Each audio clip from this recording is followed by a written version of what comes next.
কয় যে হুজুর তুলনামূলক যে ইসলামী দলগুলো ভালো এটা স্বীকার করেন। আমি বলছি এটা 100% আমি স্বীকার করি না, এটা আমি বলিও। তুলনামূলকভাবে ইসলামী দলগুলো কি ভালো, কিন্তু মনে রাখবেন এই ইসলামী দলগুলোকে যদি ইসলাম হিসাবে প্রতিষ্ঠিত করতে চান, আসল ইসলাম যেটা আছে ওইটা আর কোনোদিন প্রতিষ্ঠিত হবে না। গতকালকে আমার সাংবাদিক সম্মেলন হয়েছে ইয়াতে টাঙ্গরে, আমাদের বেগম জিয়ার চলে যাওয়াতে ফেনীবাসীর অবস্থান কি, ফেনীবাসীর আমরা কি কি করতেছি, কি শূন্যতা উপলব্ধি করতেছি। আমি বললাম যে আমি এটাতে সংক্ষিপ্ত বক্তব্য না, আমার এখানে বক্তব্য একটু বড়। বেগম জিয়ার সাথে আপসহীন নেত্রীটা যোগ করা হয়। উনি আপসহীন ছিলেন, কি ক্ষেত্রে আপসহীন ছিলেন, কোন ক্ষেত্রে? তসলিমা নাসরিন এক নারীবাদী তন্ত্র প্রতিষ্ঠিত করতে চাইছে এই সমাজের মধ্যে। এই নারীবাদী তন্ত্রের তার 4টা বই, এমন 4টা বই যেগুলো যদি সমাজে প্রতিষ্ঠিত হইতো তো নারীরা ঘরের মধ্যে থাকতে পারতো না, নারীরা বের হয়ে যেত।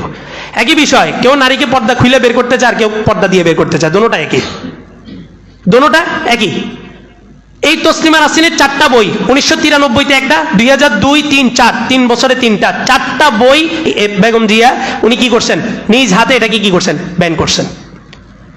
তাহলে ওনার ইসলামের ব্যাপারে কি ছিল, দৃঢ়তা ছিল, আপসীনতা ছিল। ভারতের আধিপত্যবাদের বিরুদ্ধে উনি লড়ছেন, সংগ্রাম করছেন, নিজের দেশ ছেড়ে চিকিৎসার জন্য বাইরে পর্যন্ত যেতে পারেন নাই, দেশের মধ্যে ওনার মৃত্যুবরণ হয়েছে।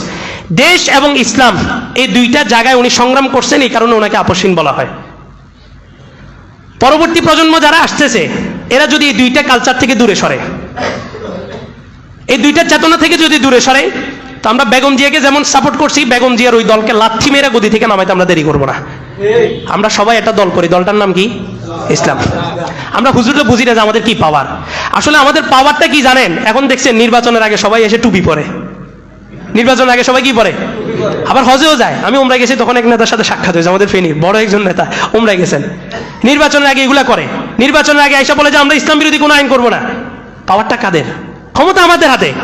ওরা জানে ক্ষমতা ইমামদের হাতে, ইমামরা চাইলে এক ফতুয়া দিবে, সবাই এক বাক্সে ভোট দিবে, আবার ইমামদের এক ফতুয়াকে কেন্দ্র করে সবাই ভোটকে বর্জন করবে। এই কারণে তারা নির্বাচনের আগে দিয়ে এসে আমাদের কাছে আসে হুজুর সাজে।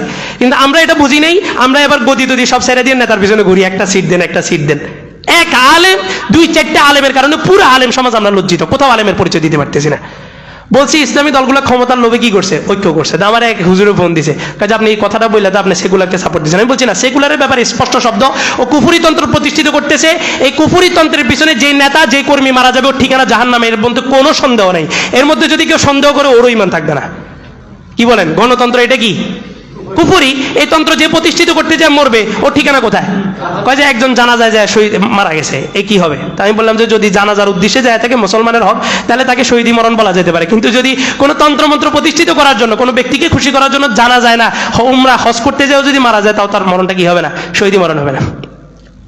তো বলে যে আপনি এই কথা বললেন, তাই আমি বলছি আপনি অপেক্ষা করেন। আমি বললাম যে ক্ষমতার জন্য ঐক্য হয়েছে, এই ক্ষমতার জন্যই আবার জোট ভাঙবে। তো হুজুর কালকে কল দিয়েছে, কয় ঠিক আছে। ঐক্য হয়েছিল কিসের জন্য? আমাদের ইসলামটা আমরা এখান থেকে বসে আমরা সবকিছু কন্ট্রোল করতে পারতেছি। আল্লাহ রসুল আমাদেরকে মিম্বর দিয়ে দিয়েছেন, নির্বাচিত হয়ে আমরা এখানে বসছি। আমরা এখানে বসার পর আবার তন্ত্রের পিছনে কেমনে ছুটি? তো কয় যে হুজুর তুলনামূলক যে ইসলামী দলগুলো ভালো এটা স্বীকার করেন। আমি বলছি এটা 100% আমি স্বীকার করি না, এটা আমি বলিও। তুলনামূলকভাবে ইসলামী দলগুলো কি ভালো, কিন্তু মনে রাখবেন এই ইসলামী দলগুলোকে যদি ইসলাম হিসাবে প্রতিষ্ঠিত করতে চান, আসল ইসলাম যেটা আছে ওইটা আর কোনোদিন প্রতিষ্ঠিত হবে না। 2013 সালের এক আন্দোলনে, ওই দিনকে আমরা মসনদে বসার সুযোগ ছিল না, আমাদের ভিতরে 2-4টা গাদ্দারের কারণে আমরা সেদিন আন্দোলনে কি হয়েছি, বিফল হয়েছি। 24-এর রেভলিউশন কোন দলের মাধ্যমে হয়েছে, কোন দলের নেতৃত্বে হয়েছে? একটা 16 বছরের স্বৈরাচারী ফ্যাসিস্ট সরকারের পতন ঘটে গেছে। এরপরে যে ড্রামগুলোতে দাঁড়াইছে যে নেতারা, কারা দাঁড়াইছিল? আমাদের হুজুররা। চাইলে ওই দিন একদিনই সংসদে বসে ইসলাম কায়েম করা যেত। তন্ত্রের ভিতরে যে কোনোদিন ইসলাম প্রতিষ্ঠিত হবে না। আফগান 22 বছরের এক সংগ্রাম করে সোভিয়েত ইউনিয়ন সহ সমস্ত সুপার পাওয়ার গুলাকে টুকরা টুকরা করে দিয়া এরপরে কি নির্বাচনে গেছেন না ক্ষমতায় বসছেন? কেন? ওনারা তো নির্বাচন করতে পারতেন। 24-এর রেভলিউশনের পরে জনগণ তৈরি ছিল। আপনারা জনগণকে শুধু বলতেন এখন থেকে রাষ্ট্র ইসলামের উপর প্রতিষ্ঠিত হবে, সমস্ত জনগণের সেন্টিমেন্ট তৈরি করার দায়িত্ব ছিল আমাদের। কিন্তু আপনারা কি বললেন? এখন আমরা জোট হব, বাক্স হবে 2টা, বাক্স 2টাই হবে। আমরাও বলি বাক্স 2টা হবে, তবে একটা হবে নিরেট ইসলাম আর একটা হবে নিরেট কুফুর।